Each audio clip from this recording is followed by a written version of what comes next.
Well, welcome back to Backyard Cars. And yep, we're doing the big block thing. We've been talking about it, so now it's time we be about it.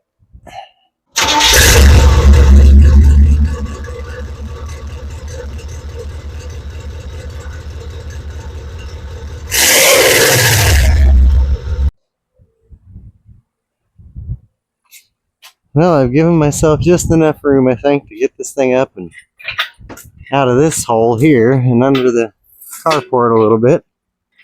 Ooh, it's bending my hoist.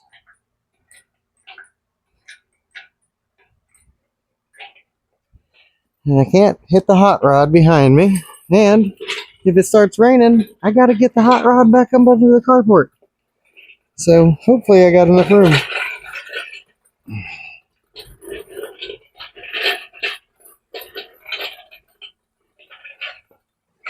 Let's just move this up here. Yep. Right. Where we are going to hook it to this engine stand. While I get the engine stand thingy bobber hooked up to it. So don't drop it. Alright, drop it. It's okay. We're not using that oil pan again. It's discounted. It's on sale. If you need one slightly dented, I got you. Alright, now I gotta figure out how this thing goes on there. I need bolts for that. Some people try to just put it onto the stand, and I don't do that. I put the stand thing on the motor, then I pick the motor up and put the stand on the stand thing. Could be backwards, but that's what I do. Well, we got the thingamabob on there to go into the thingy here to stand it up. So, let's do that. Ooh, she's a heavy one. You can feel the weight. Alright, as you can see, we got the thingy on. I was telling you I did. These are 3/8 by 16, 3/8-16 by 2 3/4 inch long with some flat washers and whatnot. Just in case you were wondering. And I always find it easier to put it together like this than to try and hang the motor in the air and make them fit.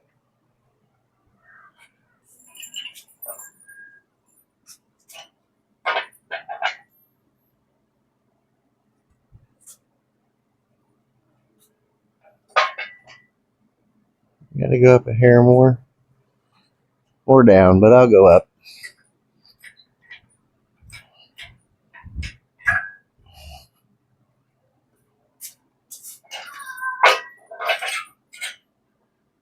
Where's my pen? And my handle. It already moved? Where? What are you doing?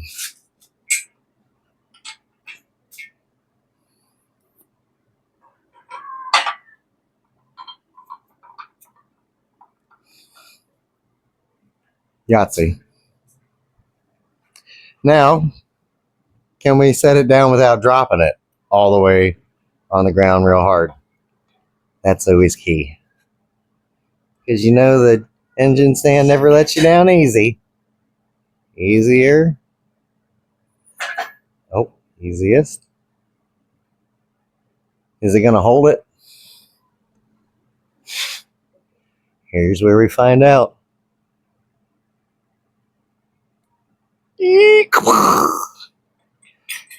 Well, for safety, we're going to leave it hooked up, but it looks like it's holding it pretty well. You never trust new tools. I mean, it could have just folded. I think there's a Yokohama weld down there. Woo-wee. She's not happy about holding that motor, I'll tell you that much.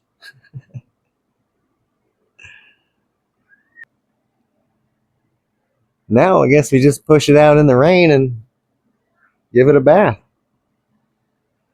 Well, now we're going to get the fun job of cleaning off the gasket ports so we can have it all clean and taped off. So when we paint the motor, we're not doing it afterward and flaking everything down. And take the carb plate off and tape that off. And we're going to take the distributor out and tape that off. And get it ready to clean real good before we disassemble a couple things and start the inspection process.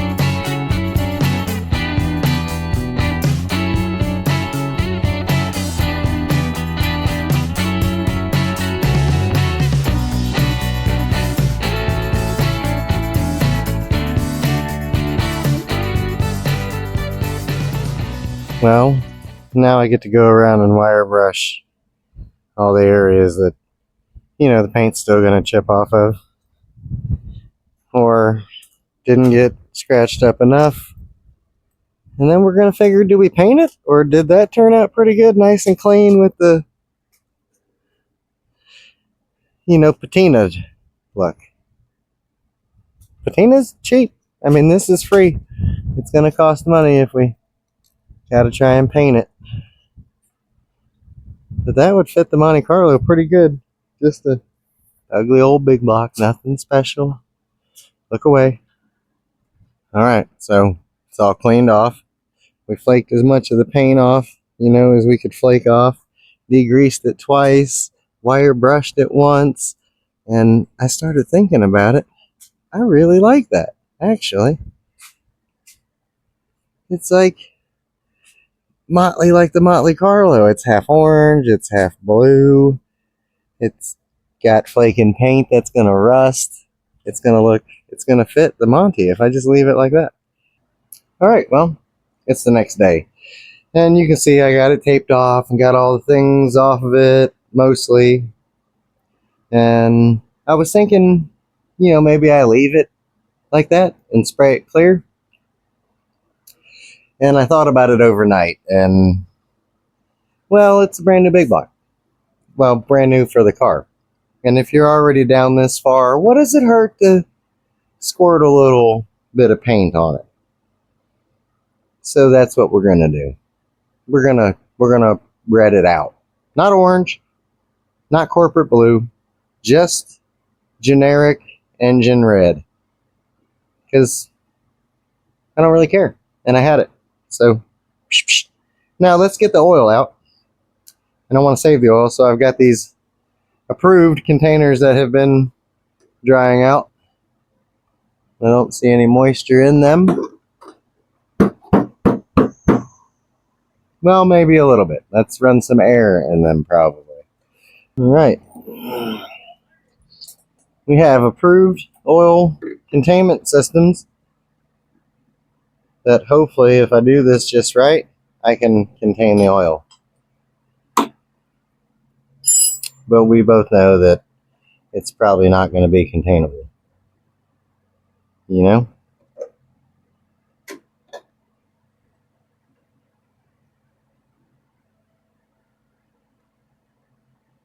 Let it go slow. Okay, there we go. This hasn't been in there very long, and it's awfully black.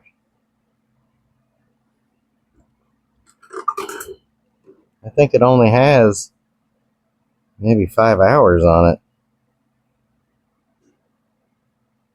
It feels good. Don't get me wrong. It's just awfully black already. Shoot. Look at that. Almost like I knew what I was doing. Like I practiced this.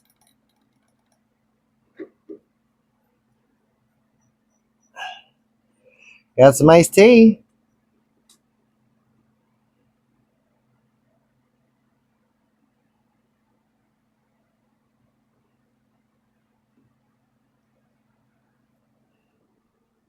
Alright, so now that we got the oil out of it, what do we got to do? We're going to spray this side down and paint it, take the harmonic balancer off, then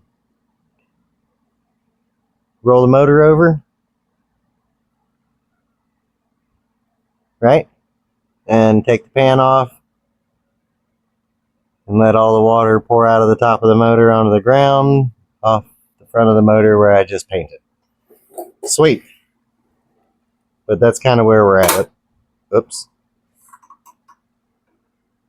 Whoops. Okay, so let's paint it.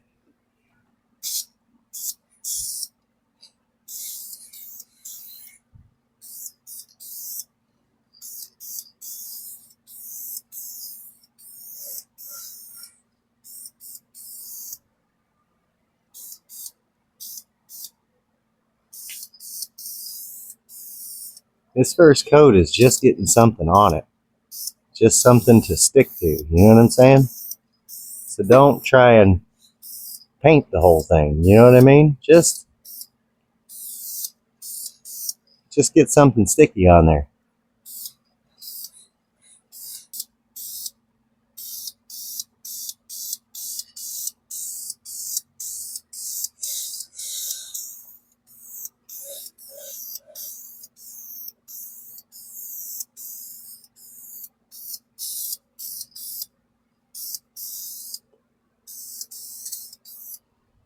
So yep, we got some pretty bad backlight, but we're taking off the timing cover, and I got a bunch of bolts out already, you know, so we could make this a little bit quicker. I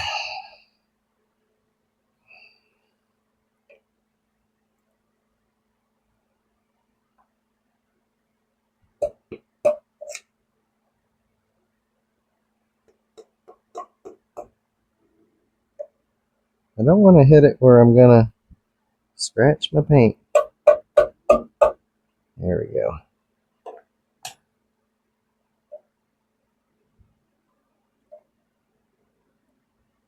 All right. Double roller, you know? At least that matches. See, with the way the top end was built and all the paperwork that I have, I've matched it up on the top end. And if you did all that, you would definitely have gears or double roller. So seeing the double roller makes me happy. That makes me say that maybe when we take that pan off, we find a forged crank and the whole nine, you know? That would be sweet. I did. I did bring the light so I could kind of try and see what we got written on it. SRS S110A. It looks brand new.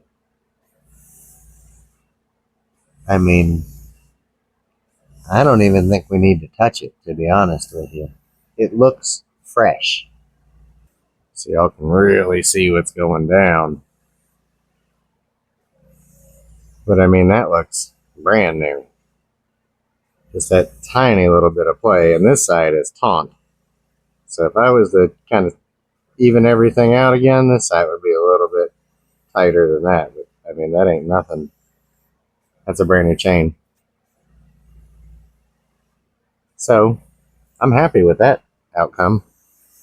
To be honest with you, that means that the guy had done the bottom end, right?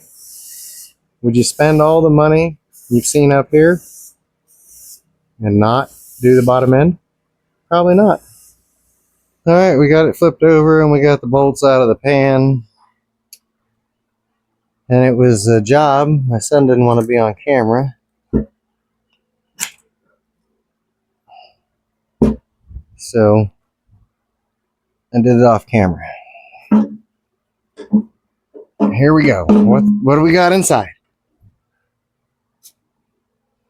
So it's a very nice pan.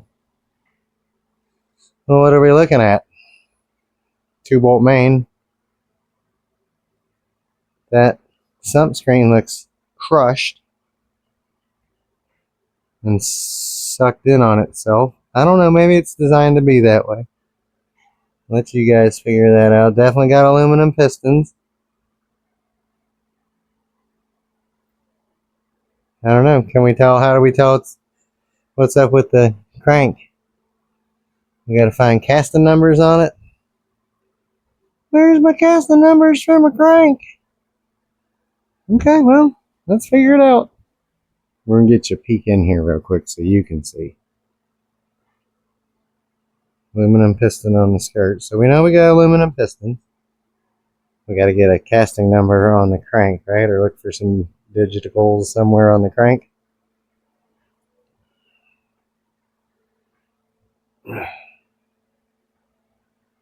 I'm just letting you see. We'll go to spinning it in a second and looking for the casting. There's some markings here and here.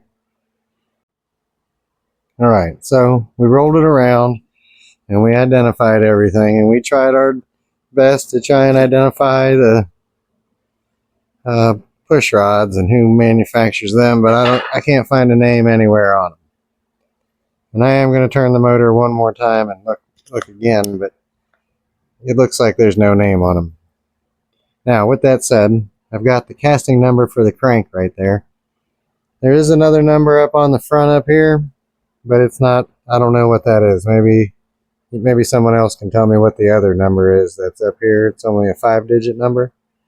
But the number we're after is this number right back here, and that is 353039. And that comes back to a 454 crank, 2.75 journals. And it shows in that casting number that it is a nodular iron crank.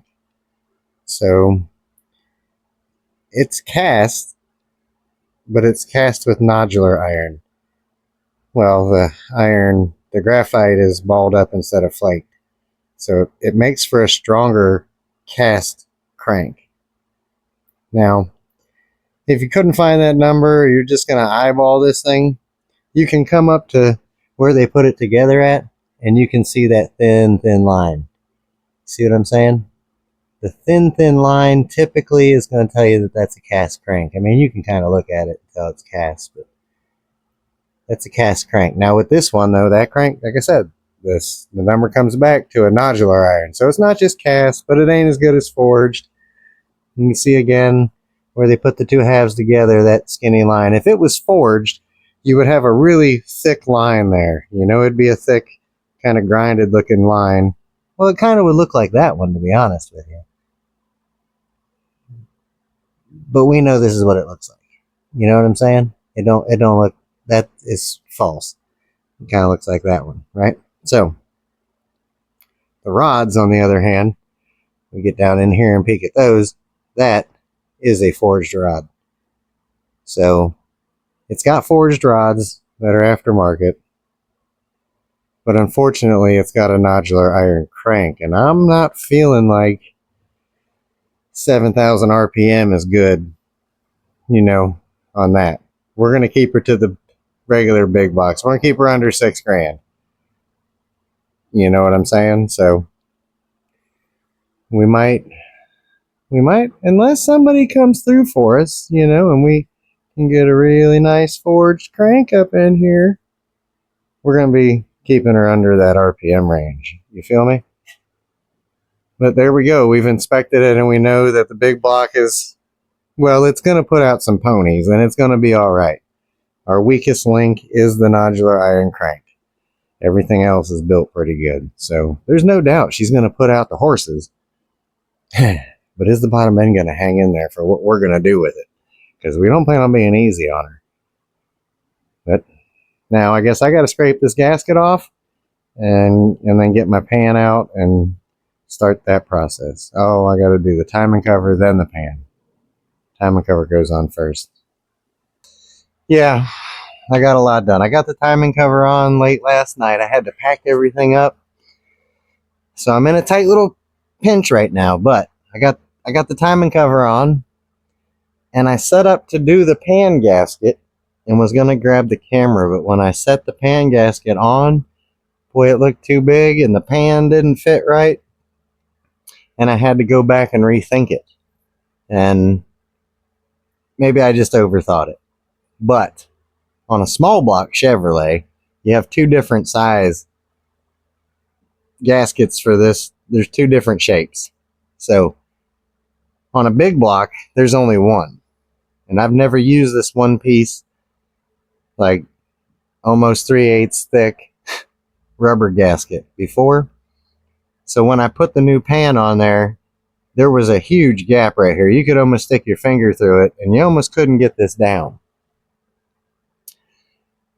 And I went on to the interwebs and I looked around, and everybody has that problem. Apparently, there's 100 people on there with that issue. And I hit my friends up and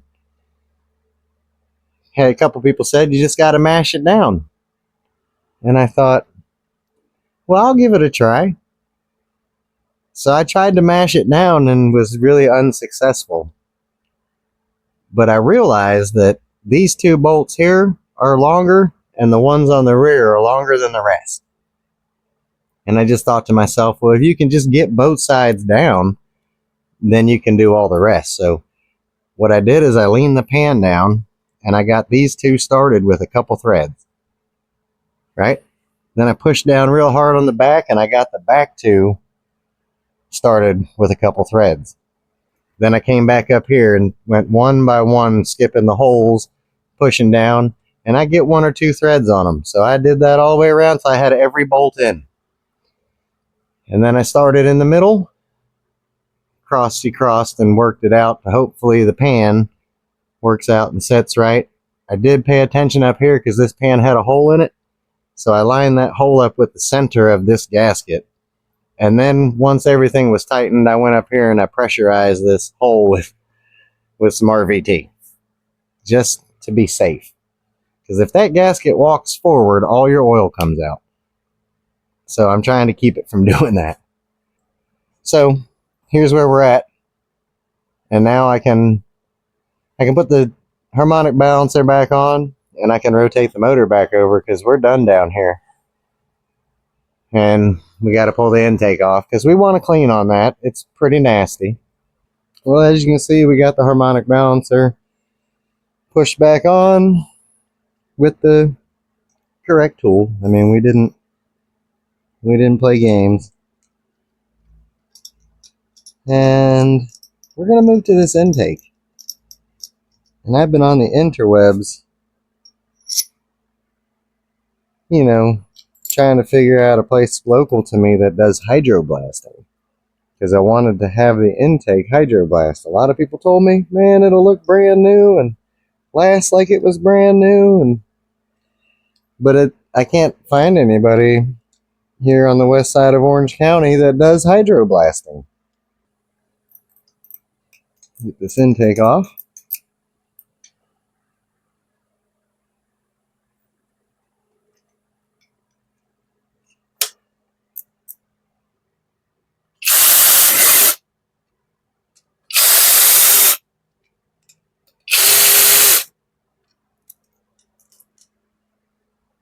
So you don't ever want to just get in here and start prying anywhere. You want to try and scratch that surface. But if you look, you'll find somewhere where you can, like right here, where the intake comes over the block a little bit. You can get up at an angle and just kind of put a little pressure there. She's on there good. Another spot back here that's very similar.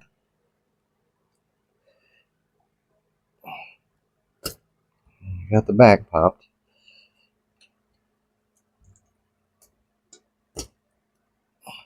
All right.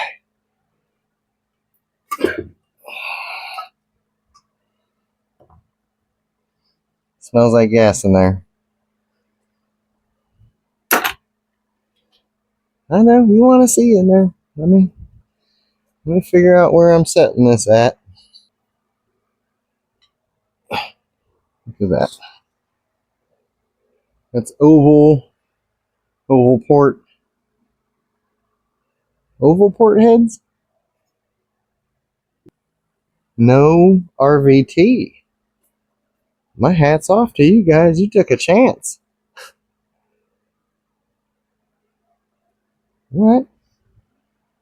I'm going to throw some rags down in the valley here, just to try and keep any debris that I'm about to scrape down in here to a minimum.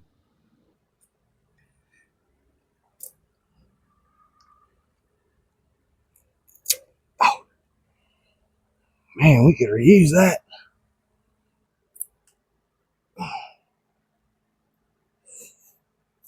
I'm going to say that everything I was told about this motor is right. Alright, this is going to be boring, but I'm going to scrape with the razor blade because these are steel. You don't have to worry about scratching them like that. But it's a nice, sharp razor blade. We're going to take it easy and get all this gasket material off of here and clean out the...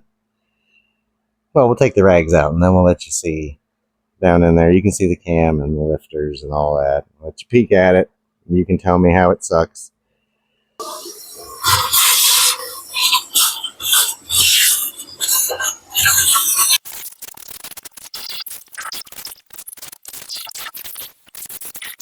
Alright, I'm going to get you all up in here. First, we'll start with the heads. These are the 69, 427 heads. 425 horse 469 or 427. So, one thing we want to look at is, I was told they had been ported and polished and blah, blah, blah. It's pretty smooth in there. And if you look at this edge, it does look like it was gasket matched. Let me try and focus that in a little better. This edge on each one looks like it was grinded on. And there's a, little wider. You can feel the ridge on it where it kind of loops down. Is a little wider than the rest. So you can really see it right on that one. See that lip down from like there down. And these ports matched. You can see it again on that one. These ports matched the what am I trying to say? Oh, the gasket. The gasket was sitting down a hair, but they did match the gasket. And then we've already verified like a lot of the stuff in here, but I never could peek at the push rod, so I started looking at all these push rods down here, and let's see if we can get a shot on those real quick. I don't know if you can see, they're marked, each one of them. It's going to be hard for you to read it, I think, on the camera, but they say competition cams Magnum. So it's hard to see, but 7131 comp cams, intake, and then the exhaust is 7941 comp cams Magnum push rods. So I need to write those down. Over here somewhere it's telling me this is an exhaust, and it's telling me this exhaust is 9.250 at 080. And let's look down at the cam, so when we go across here, it doesn't look great, but it doesn't look bad. Looking good.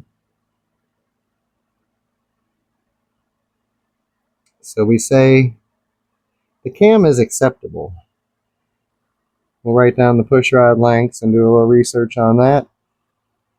Figure all that out. Right now, we got to swing over here and do a little work on this intake.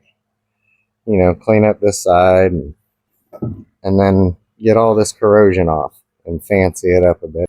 So we're going to clean the intake.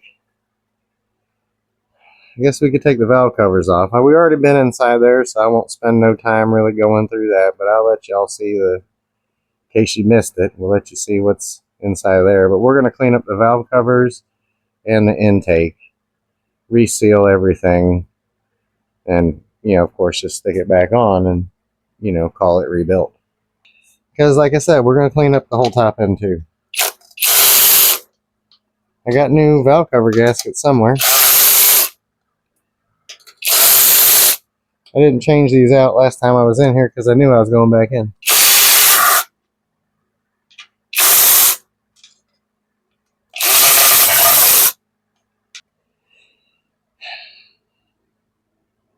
they're stuck on there good now.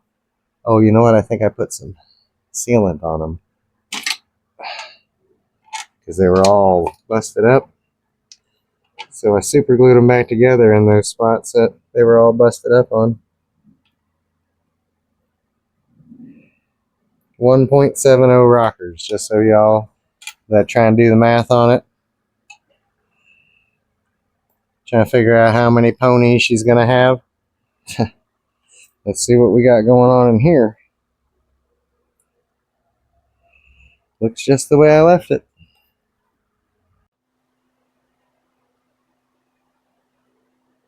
Alright, so I cleaned the intake.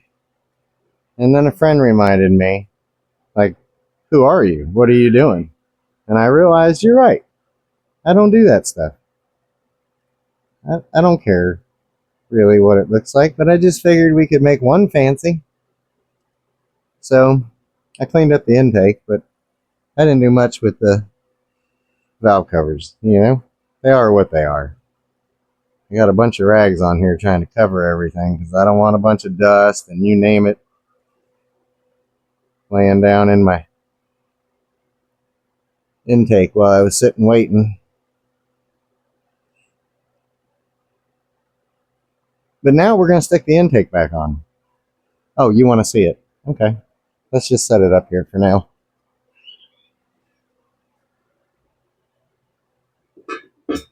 There we go. Brand new. Nope.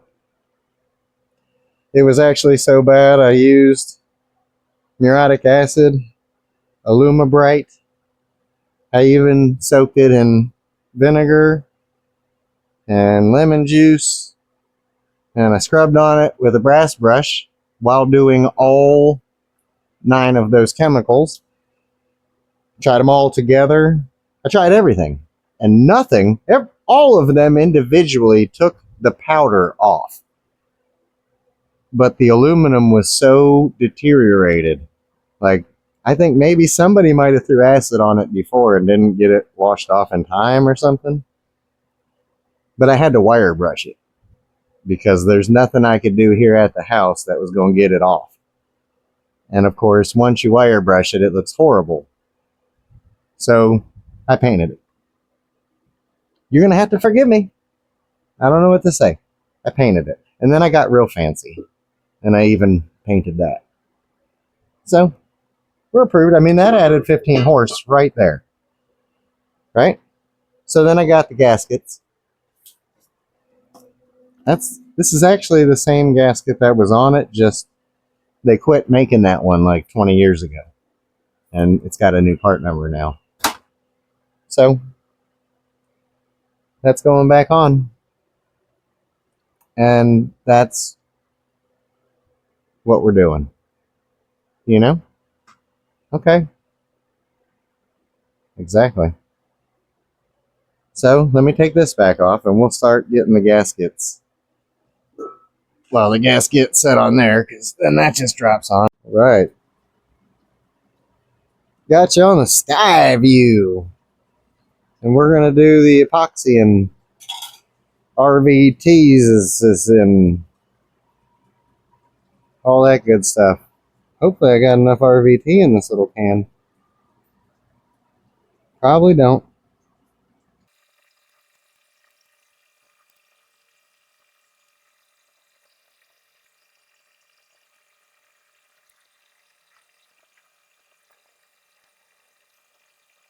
And there is only 2 of the intake bolts that go all the way through. Let's just make sure we got enough in the corners. Oh, that might have been too much in that corner.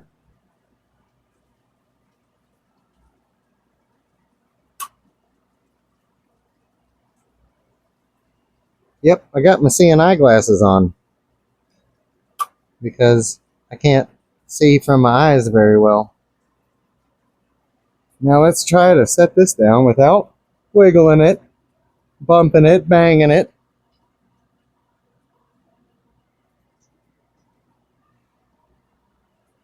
And I guess that's alright. I need bolts. And I got all brand new refurbed hardware, as you can tell. All ARP hardware. Well, it's not actually ARP, it's more like BYC, painted, refurbished, ran through the wire brush. You know what I'm saying? Silicone on this one and this one up here. Little RVT on the threads because they go all the way through. None of the other ones go through. And I know somebody's like, the 454 sure does, but these are 427 steel heads. So on these heads, these are the only two slots that go all the way through on the intake. These ones in the center, the casting on the back covers that. They don't go all the way through. If I only knew what I was doing, I would be dangerous.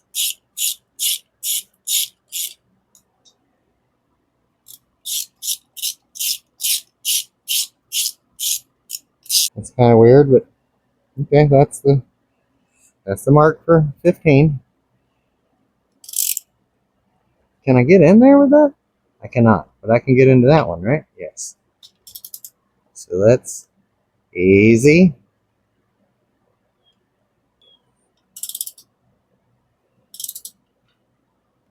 I can't get a socket on these back ones, so we're going to have to put them to where we think is 15. Oh, this one, sorry. For this process. You know what I'm saying? Bink, bink, bink, bink.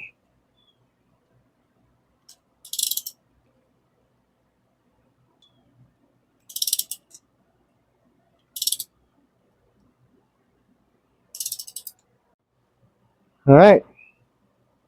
Torqued up. Well, it's probably a little past torque because the old torque wrench wasn't really clicking correctly. So hopefully it doesn't leak. And if it does, we'll do it again because that's what we do when we mess it up. We just do it again.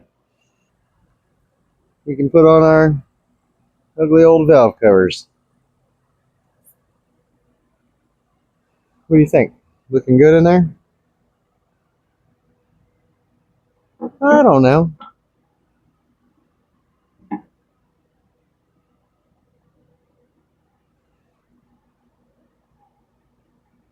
I mean, I guess it lines up pretty good. Where are my bolts at?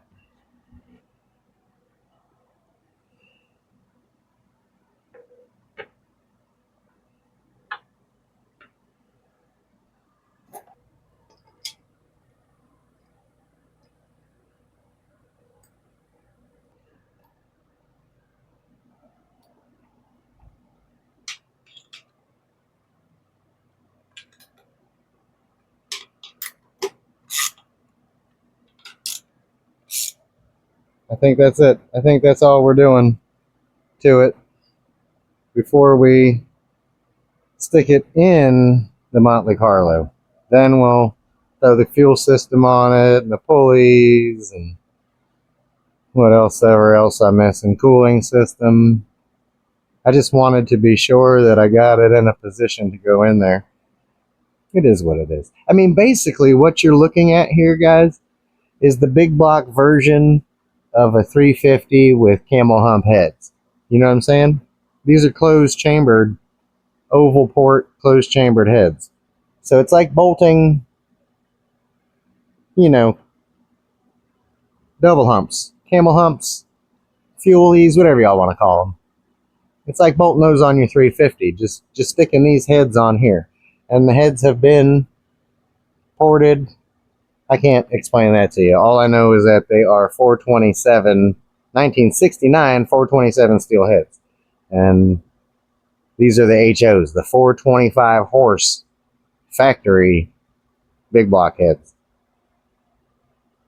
So with that said, she's definitely more than 400 at the crank. Definitely more than that. And for all the LS guys that are like, I can do it cheaper, I got like $50 in this motor. So yeah, like $50 in this motor. So how could you do it cheaper? I mean, if I was building it from the ground up, maybe you got me beat. But $50 in a big block is pretty good. Wait, not $50. I got $52.50 because I spent $250 on this Temu Chevy Orange that is more like Massey Ferguson Red. I don't know. It said Chevy Orange. It is clearly not Chevy Orange. I'm just saying, $52.50 in a big block. All right, well, this is what the big block is going in.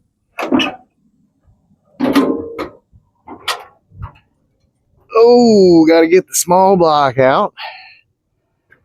And I don't know if any of you have ever tried to, put a motor in or out of a first gen Monte Carlo. But from this point to the carburetor is like 17.5 miles. And the engine picker, the cherry picker, doesn't like to reach that far. Not even close. So, if you're putting in a small block, you take the hood off and come over the fender. You're all right. But we're going to be dangling a couple 100 pounds more than that. And it's going to be a little hard to do that. And some of that cowl in some places on the old girl, I know it's hard to believe, but it's got rust. I know it's so mint. So I'm just going to take the whole front clip off. One unit. We're just going to pick it up, carry it away. And that's going to allow me to put my big block in and out of here. But we're not doing that today. No, sir. This is going to have to be its own episode. We're going to have to end the motor video and come back to pulling this out and taking the front clip off and maybe even dropping the old girl back in here. I think we can get that done in one episode, right? Pull this motor, pull the front clip off, put the new engine in, fix all the rust, and put the clip back on. Sure, do that by myself in an hour. I'm going to need help. I don't know what I'm talking about. I mean, if I was a mechanic, I would be dangerous. Well, I see on TV they just clap their hands and it's done.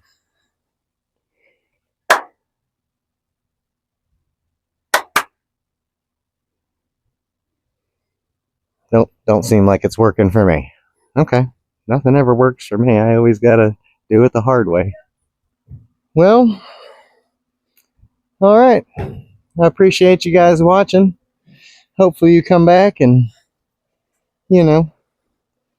watch us put the big block in the Motley Carlo. I got fuzz on all my stickers. It's all right. Hopefully you guys are enjoying this, and I can't wait to burn the tires off of this thing. Get out. Do something with your junk. Take a drive. Tinker on it. Maybe give it a bath. No, don't do that. That's work, and it's no fun. Just drive it. Appreciate you guys. Go down there. Do something. I think it's over there. Leave a comment. And maybe even subscribe. I know. Probably not, but it's cool. Thanks. Enjoy your weekend.